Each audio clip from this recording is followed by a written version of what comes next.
Hello बच्चों, क्या हाल चाल, कैसे हैं आप लोग? अच्छे हैं तो अच्छे रहिए, स्वस्थ रहिए, पढ़ते रहिए। आइए स्टार्ट कर रहे हैं। हमारा आज का टॉपिक है बिजनेस रेगुलेटरी फ्रेमवर्क, जिसमें आज पढ़ेंगे आप अनुबंध करने के योग्य पक्षकार।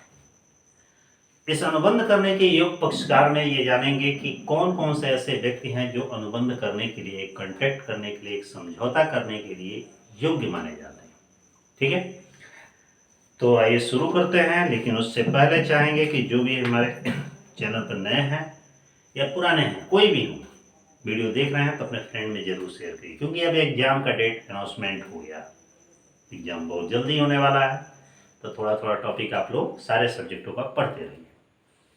देखिए, अनुबंध करने के योग्य पक्षकार, इसका उल्लेख अनुबंध अधिनियम की धारा 10 में किया गया है। कि किसमें कहा गया है? धारा 10 में कहा गया है कि अनुबंध करने के योग्य पक्षकार कौन कौन से। किस धारा के अंतर्गत? भारतीय अनुबंध अधिनियम की धारा 10 के अंतर्गत। अनुबंध करने के योग्य पक्षकार के लिए जरूरी है कि वो योग्य कब माना जाता है। जैसे मान लीजिए कि मैं आपसे कोई बात कर रहा हूं, कोई समझौता कर रहा हूं, किसी विषय पर हम आपसे एग्रीमेंट कर रहे हैं, डील कर रहे हैं, तो हमारी डील कब सफल मानी जाएगी, कब हमारा अनुबंध वैध माना जाएगा कानूनी रूप से। तो इसके लिए जरूरी है कि अनुबंध करने के लिए योग्य तभी माने जाते हैं जब वह पर्सन, जब वह व्यक्ति स्वस्थ मस्तिष्क का हो, मतलब माइंड एकदम फ्रेश हो, मेंटली डिस्टर्ब न हो, और कानून द्वारा, राजनियम द्वारा, ठीक ना, उसे योग्य घोषित कर दिया गया हो। योग्य मतलब कि वास्तव में वो किसी भी प्रकार का अनुबंध करने की योग्यता रखता है। हम इसमें जानेंगे कि योग्य पक्षकार की योग्यता क्या होनी चाहिए। सबसे पहला है कि उस व्यक्ति को वयस्क होना चाहिए। वयस्क, वयस्क का मतलब क्या होता है? वयस्क होना चाहिए, होना चाहिए। कौन वयस्क होना चाहिए? वह व्यक्ति वयस्क होना चाहिए। वयस्क का यहां मतलब है कि 18 साल से प्लस होना चाहिए। लेकिन यहाँ पे ये भारतीय अनुबंध अधिनियम के अंतर्गत कहा गया है कि 18 प्लस को ही वयस्क माना गया है। लेकिन अंग्रेजी अधिनियम के अंतर्गत यह माना गया है कि वयस्क वह व्यक्ति होता है जिसकी उम्र, किसके अंतर्गत?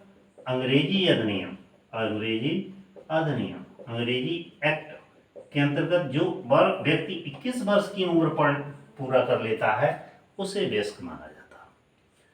तो अनुबंध करने के लिए योग्य तभी होगा जब वह व्यक्ति वयस्क हो।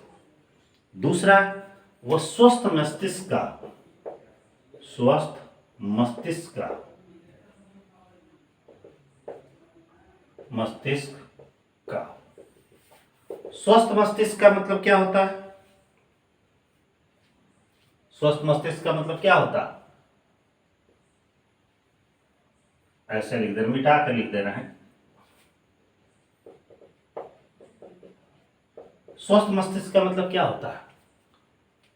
मतलब मेंटली रूप से, दिमागी रूप से वह स्वस्थ होना चाहिए। और तीसरा इसमें है कि उसे कानून द्वारा, किसके द्वारा? कानून द्वारा अयोग्य घोषित न किया गया, अयोग्य घोषित न किया गया, घोषित न किया गया, किया गया हो। यही 3 बातों को ध्यान में रखना चाहिए। अनुबंध करने के योग्य पक्षकार वह व्यक्ति होता है जो, पहला, कि वह वयस्क व्यक्ति हो, जिसकी उम्र 18 वर्ष से ऊपर हो। दूसरा, वह स्वस्थ मस्तिष्क का हो, मतलब मेंटली वो एकदम फिट हो। और तीसरा है कि कानून द्वारा उसे अयोग्य घोषित न किया गया, मैंने किसी कानून या लॉ के अंतर्गत ऐसा न कहा गया कि वो अनुबंध करने के योग्य नहीं है, ठीक ना, इस तरह की कोई बातें न की गई, तो वह पक्षकार अनुबंध करने के योग्य होता है। ठीक है। नेक्स्ट इसमें है, क्वेश्चन में यह है कि वो कब वह व्यक्ति अयोग्य माना जाता है। थोड़ा योग्य के बारे में हो गया, तो अयोग्य के बारे में। तो यहां पे लिख रहे हैं कि अनुबंध करने की, अनुबंध करने के लिए अयोग्यताएं लिख दे रहे हैं, ठीक ना। एक व्यक्ति किस दशा में अनुबंध करने के लिए अयोग्य घोषित हो सकता है, मतलब कौन से ऐसा सिचुएशन होगा, कौन सा ऐसा कंडीशन होगा, कौन सी ऐसी दशा होगी जिसमें एक पर्सन को अयोग्य घोषित कर दिया गया। तो पहला है कि वह व्यक्ति क्या होना चाहिए, अभ्यस्त है, तो ये अयोग्य घोषित किया गया। माने जिसकी उम्र 18 वर्ष से माइनस में है तो किसी भी प्रकार का अनुबंध करने के लिए योग्य नहीं। और दूसरा है कि वह स्वस्थ मस्तिष्क का नहीं है, वह स्वस्थ मस्तिष्क का नहीं है, ठीक है, तो भी वो अयोग्य है। और तीसरा, राजनियम द्वारा उसे अयोग्य घोषित कर दिया गया, अयोग्य घोषित कर दिया गया। यदि ये तीन दशाएं किसी पर्सन में मिलती है, किसी व्यक्ति में आती हैं, तो वह अनुबंध करने के लिए अयोग्य होता है, ठीक है। तो सेम एक ही चीजें है, बस थोड़ा समझने का फेर है। यहाँ है अनुबंध करने के लिए योग्य पक्षकार, ये कंडीशन होनी चाहिए, और अनुबंध करने के लिए अयोग्य पक्षकार में एक कंडीशन होना चाहिए। बात एक ही है, बस एक पॉजिटिव है और एक निगेटिव है। अब बारी आती है पहला, इसको मिटाएं। ये तो डेफिनेशन के अंतर्गत हो गया।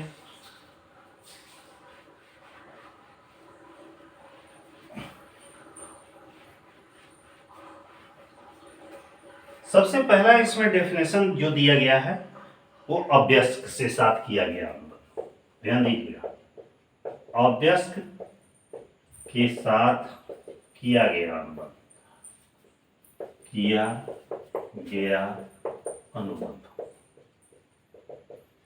अभ्यस्त के साथ किया गया। अभ्यस्त के साथ किया गया अनुबंध से पहले जानना जरूरी है कि ये जो अभ्यस्त है ये कौन होता है। प्लस 80, या ऐसे कह सकते हैं 80 प्लस व्यक्ति को क्या कहा गया है, व्यस्क कहा गया। क्या कहा गया है, व्यस्क कहा गया। क्वेश्चन हमारा है कि अभ्यस्त के साथ किया गया अनुबंध क्या होता है। तो बता दें आपको कि अभ्यस्त के साथ कोई भी अनुबंध किया जाता है तो व्यर्थ होता है, मतलब वो डील नहीं मानी जाती, वो एग्रीमेंट नहीं मानी जाती। भारतीय अनुबंध अधिनियम के अंतर्गत अभी मैंने बताया है कि जो व्यक्ति 18 वर्ष से अधिक उम्र पार कर लेता है, 18 वर्ष पूर्ण कर लेता है, तो उसे वयस्क माना जाता है। लेकिन अंग्रेजी का कानून या लॉ के अंतर्गत 21 वर्ष के व्यक्ति को वयस्क माना जाता है। लेकिन यहाँ हमें भारतीय अनुबंध अधिनियम के अंतर्गत पढ़ना है, इसलिए एक अभ्यस्त के साथ यदि कोई भी व्यक्ति अनुबंध करता है, कोई डील करता है, तो अनुबंध आरंभ से ही व्यर्थ होता है। हाँ, इसमें एक चीजें हैं कि यदि कोई व्यक्ति जो अभ्यस्त है अपने जीविकापार्जन के लिए किसी से चाहता है कि मांग करता है, अब मांग किससे करेगा भाई, अपने संरक्षक से करेगा, तो मांग उसकी जायज है, ठीक है। जैसे स्वयं या अपने आश्रितों के भोजन, कपड़ा, मकान से संबंधित व्यय है। ठीक इसी तरह स्वयं या उसके जो भी आश्रित या डिपेंड है उनके चिकित्सा संबंधी व्यय है, संपत्ति की रक्षा संबंधी व्यय है, या इस तरह से उनके जीवन स्तर में कुछ सुधार लाने से संबंधित है। इस टाइप की वो मांग कर सकता है, लेकिन किससे कर सकता है, अपने संरक्षक से। कभी कभी ऐसा भी होता है कि एक अभ्यस्त के साथ कुछ गलत हो जाता है। गलत होने का मतलब है कि वो ठगी का शिकार हो जाता है या उसके साथ कुछ धोखाधड़ी होता है। तो ऐसी दशा में वह अभ्यस्त न्यायालय में अपनी बात को रख सकता है, और जब न्यायालय में अपनी बात को रखेगा तो ऐसी दशा में कि न्यायालय द्वारा उस पर वैधानिक कार्रवाई जो होती है वो किया जाएगा और उसमें उसकी सहायता की जाएगी। और सहायता जब किया जाएगा तो न्यायाधीश उनके वकील होते हैं। ऐसा कहा गया कि न्यायाधीश उनके वकील होते हैं और जूरी उनके सेवक होते हैं और राजनियम जो कानून होता है वो उसका संरक्षक होता है। ठीक है। इस तरह अभ्यस्कों के हितों की रक्षा या उसकी संपत्ति या अधिकारों की रक्षा कौन करता है? कानून करता है। इसलिए अभ्यस्क वास्तव में किसी के साथ डील नहीं करता है, लेकिन एक अभ्यस्क के साथ कुछ गलत होता है तो ऐसी दशा में कानून उसका संरक्षक होता है। ठीक है, आगे बढ़ते हैं। एक इसमें टॉपिक आता है अस्वस्थ मस्तिष्क वाले व्यक्ति। अस्वस्थ मस्तिष्क वाले व्यक्ति अस्वस्थ मस्तिष्क वाले व्यक्ति, इसका उल्लेख भारतीय अनुबंध अधिनियम की धारा, इसमें धारा 11 एंड 12 में इसका उल्लेख किया गया। अस्वस्थ मस्तिष्क वाला व्यक्ति क्या होता है समझिए। ऐसा व्यक्ति जो दिमागी रूप से फिट नहीं है उसे अस्वस्थ मस्तिष्क वाला व्यक्ति कहा जाता है। ऐसे व्यक्ति जो अस्वस्थ मस्तिष्क के हैं, इसके साथ यदि यह कोई अनुबंध करते हैं तो यह भी अनुबंध क्या होता है? व्यर्थ होता है। लेकिन कभी कभी ऐसा भी होता है कि कुछ पर्सन ऐसे भी हैं, जैसे एक्स है, मान लीजिए कि 24 आवर्स में 24 घंटे में यह मान लीजिए कि 20 घंटे 20 आवर यह अस्वस्थ रहता है और 4 घंटे यह स्वस्थ रहता है, ऐसे समझिए। तो यदि कोई अभ्यस्क है लेकिन अस्वस्थ है, सुनिए ध्यान से, कोई अस्वस्थ एक तो होता है कि फुली डिस्टर्ब रहते हैं, फुली डिस्टर्ब का मतलब 24 घंटे डिस्टर्ब, लेकिन कुछ ऐसे भी होते हैं कुछ पल डिस्टर्ब रहेंगे और कुछ पल डिस्टर्ब नहीं रहेंगे। तो ऐसी दशा में जिस कंडीशन में वो डिस्टर्ब नहीं है उस समय यदि अनुबंध किसी से करते हैं, समझौता करते हैं, कोई डील करते हैं तो वो व्यर्थ नहीं होता है, वो वैध होता है। लेकिन अस्वस्थता के हालत में यदि कोई किसी टाइप का डील करते हैं तो वो अस्वस्थ होते हैं। इसमें एक नाम दिया गया है, सबसे पहला एक है जन्मजात मूर्ख या मूर्ख व्यक्ति। पहला इसमें नाम दिया गया है जन्मजात मूर्ख या मूर्ख व्यक्ति। मूर्ख व्यक्ति, ध्यान दीजिएगा, जन्मजात मूर्ख का मतलब होता है कि ऐसा व्यक्ति जो शुरू से ही डिस्टर्ब है, क्या माइंड डिस्टर्ब है। इसके मतलब है कि कभी मतलब फिलहाल जब तक इलाज नहीं हो जाएगा तब तक तो ये ठीक नहीं होंगे। अब ऐसी दशा में किसी के साथ कोई बात करते हैं, कोई डील करते हैं, कोई समझौता करते हैं तो क्या होता है? व्यर्थ होता है। यह अपनी आवश्यक सूचनाओं या आवश्यक वस्तुओं या आवश्यक आवश्यकताओं को छोड़कर ये किसी भी टाइप की बात को इनको वैध नहीं माना जाता है, वह पूर्ण रूप से व्यर्थ माना जाता है। ये किसी में एक दूसरा व्यक्ति होता है शराबी या बेसुध व्यक्ति। बेसुध व्यक्ति, शराबी या बेसुध व्यक्ति मतलब क्या होता है कि ऐसा व्यक्ति जो हमेशा पीके टुन रहता है, समझ रहे हैं ना, मैंने नशा वगैरह करता है। तो नशे की हालत में यदि वो किसी से डील करते हैं, कोई अनुबंध करते हैं, कोई समझौता करते हैं तो वो व्यर्थ माना जाता है। लेकिन जब उनका नशा उतर जाता है, जब उनका नशा उतर जाता है, एकदम फिट हालत में रहते हैं, तो उस पीरियड में यदि वो किसी से डील कर रहे हैं तो वो व्यर्थ नहीं होता है, वो वैध होता है, कानूनन वैध होता है। ठीक है ना। एक होता है किसी पागल के साथ शादी करने का अनुबंध भी मान्य नहीं होता। अब देखिए, पागल के साथ शादी करने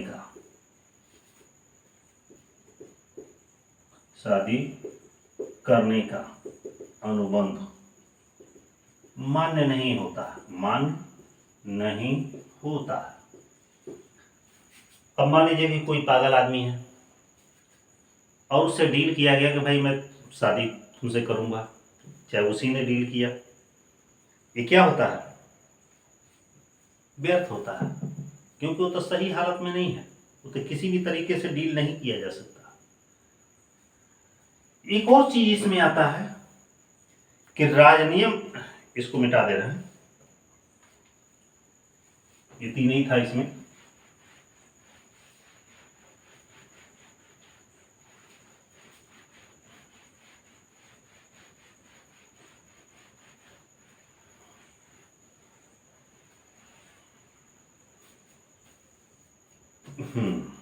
राजनियम द्वारा अनुबंध करने के लिए योग्य व्यक्ति, राजनियम द्वारा अनुबंध करने के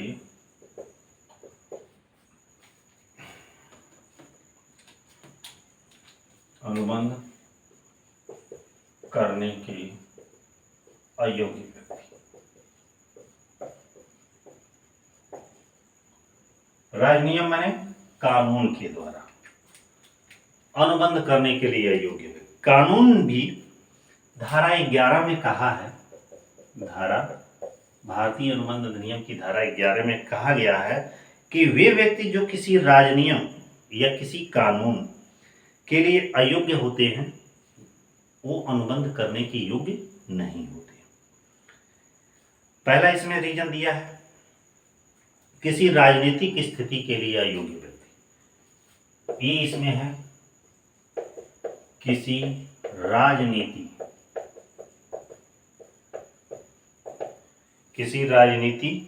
स्थिति के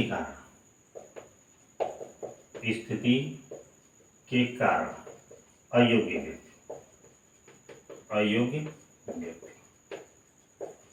राजनीतिक स्थिति के कारण अयोग्य व्यक्ति का मतलब क्या होता है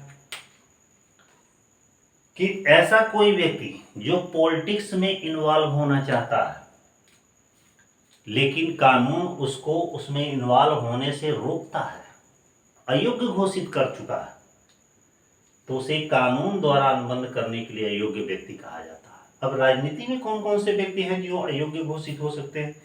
सबसे पहला है विदेशी शत्रु।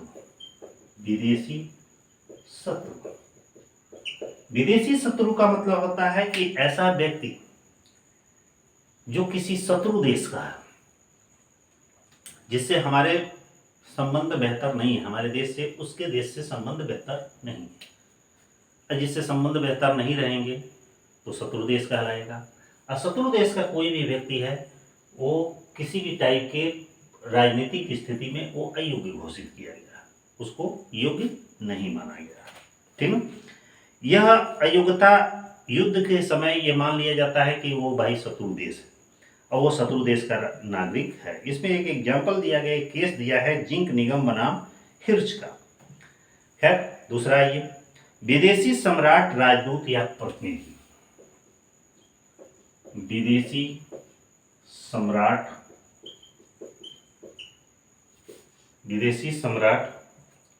राजदूत या प्रतिनिधि। राजदूत या प्रतिनिधि। एक मिनट।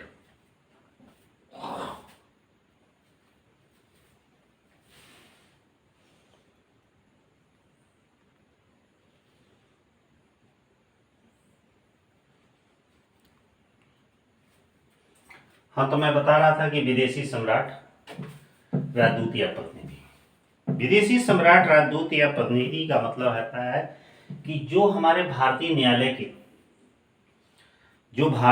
के अधिकार क्षेत्र से बाहर है, उस अधिकार क्षेत्र से बाहर यदि कोई विदेशी सम्राट या राजदूत या प्रतिनिधि है तो अनुबंध करने के योग्य नहीं है, उसे भी अयोग्य घोषित किया गया। अगला इसमें एक आता है, ये तो पहला हो गया, और बी में आइए, अपराधी या इसको कैदी भी कहा जाता है। क्या एक अपराधी या कैदी अनुबंध करने के लिए योग्य है? बताइए, ध्यान दीजिएगा। अपराधी या कैदी का मतलब होता है कि ऐसा कोई व्यक्ति जो कोई अपराध किया और उस अपराध के लिए उसे सजा दी गई है, या उसको कैद किया गया है, तो सजा देने के दौरान या कैद के दौरान वो किसी से अनुबंध नहीं कर सकता।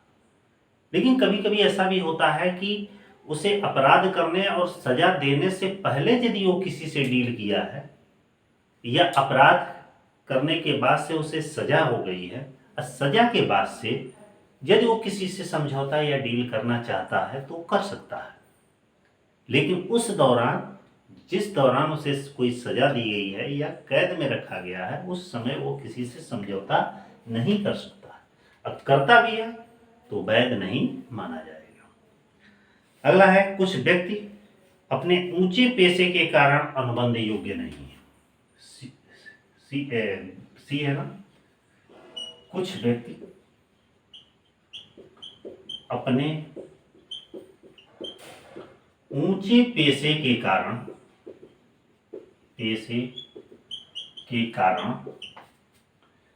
अनुबंध करने के योग्य नहीं है।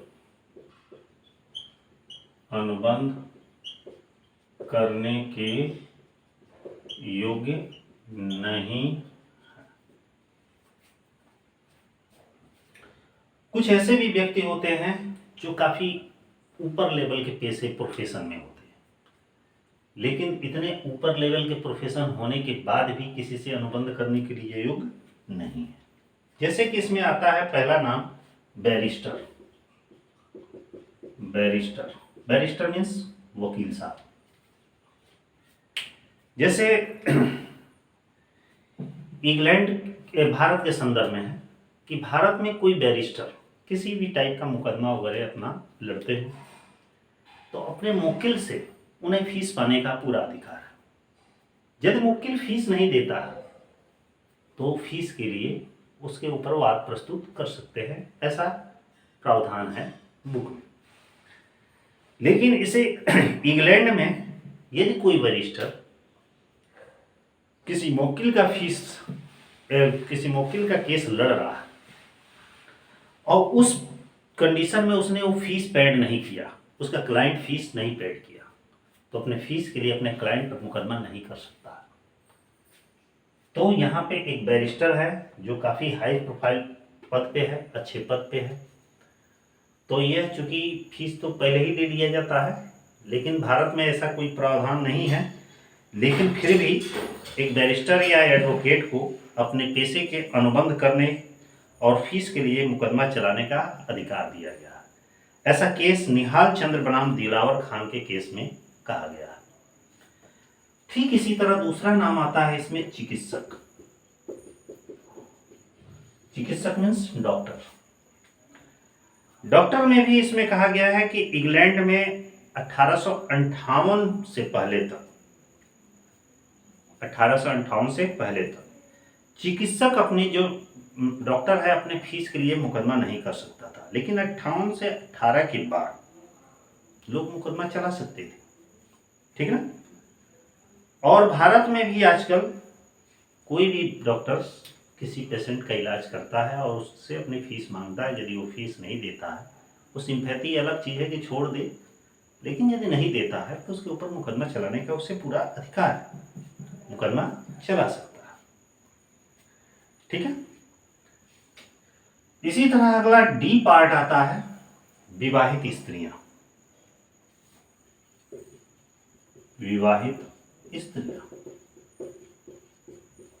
विवाहित स्त्रियां मतलब मैरिड वुमेन। मैरिड वुमेन का मतलब होता है कि एक ऐसी कोई स्त्री, ठीक ना, जिसकी अपनी कोई व्यक्तिगत संपत्ति है या अपने मायके से उसे मिला है, तो उस व्यक्तिगत संपत्ति के संबंध में जो उसका पति का या ससुराल का नहीं है, उसकी अपनी निजी संपत्ति है, उसके संबंध में किसी भी टाइप का वो अनुबंध कर सकती है। लेकिन जो उसकी पति के संबंध संपत्ति है, भले उसी की है तो क्या है, उसके लिए वो अनुबंध नहीं कर सकती है, ठीक है। हाँ, उस समय में हो सकता है कि यदि उसका पति उसको डिवोर्स दे दिया है या पति से अलग रहती है, तो ऐसी दशा में न्यायालय के द्वारा उसके हट जाने की मांग कर सकती है और उसके पास अपनी जो भी व्यक्तिगत संपत्ति है, जो भी चीज़ उसे प्राप्त होती है, उसके संबंध में वो समझौता या अनुबंध कर सकती है। ठीक इसी तरह एक अगला आता है दिवालिया। दिवालिया, इंसॉल्वेंट, ये क्या होता है? पहले तो दिवालिया के बारे में जान जाइए। दिवालिया का मतलब होता है कि कोई ऐसा व्यक्ति जिसके उसकी संपत्ति से ज्यादा, उसकी प्रॉपर्टी से ज्यादा का वो कर्जदार है। मतलब अपने टोटल कर्जे का पेमेंट अपनी प्रॉपर्टी से नहीं कर सकता, सारी प्रॉपर्टी बेच देगा फिर भी अपने कर्जे का भुगतान नहीं कर पाएगा या नहीं कर पाता है, तो ऐसे व्यक्ति को दिवालिया कहा जाता है। और दिवालिया व्यक्ति किसी से अनुबंध करने के लिए योग्य नहीं है। यदि वो किसी से अनुबंध करता है, डील करता है, तो उसे अयोग्य घोषित किया गया, वो व्यर्थ माना जाता है। ठीक इसी तरह है भारत का राष्ट्रपति। भारत का राष्ट्रपति, ठीक है, प्रेसिडेंट ऑफ इंडिया।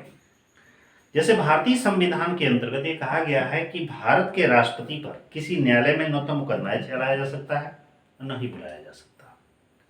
कोई भी पर्सन भारत के राष्ट्रपति के ऊपर न मुकदमा चला सकता है न उसे बुला सकता है। यदि कोई ऐसा करता है तो भाई तो व्यर्थ हो, अनलीगल है, क्योंकि एक बहुत बड़ा पद है, देश का सबसे महत्वपूर्ण पद है। इसलिए ऐसे व्यक्ति को तो राष्ट्रपति बनाया ही नहीं जाएगा कि जो उसके योग्य न हो। बहुत अच्छे व्यक्ति, सम्मानित व्यक्ति, सुयोग्य व्यक्ति को ही राष्ट्रपति बनाया जाता है। इस उम्मीद से बनाया जाता है कि उसके ऊपर किसी भी प्रकार के आपराधिक प्रवृत्ति की कोई चीज़ें नहीं है। वो एक सभ्य नागरिक है, एक संवैधानिक पद है और एक जिम्मेदार व्यक्ति है, देश का प्रथम नागरिक होता है। इसलिए उस पर न कोई मुकदमा चलाया जा सकता है और न ही उसे बुलाया जा सकता है, और वह न किसी के साथ अनुबंध भी करता। तो इस तरह ये आज के जो टॉपिक में पढ़े अनुबंध करने के योग्य पक्षकार। फिलहाल इतना ही है। अगले टॉपिक में आप पढ़ेंगे पक्षकारों की स्वतंत्र सहमति। ठीक है, तो ये लेक्चर कैसा लगा कमेंट बॉक्स में जरूर बताइएगा। अगले लेक्चर के लिए आप तैयार रहिएगा, बहुत जल्दी वो भी मिलने वाला है। तब तक के लिए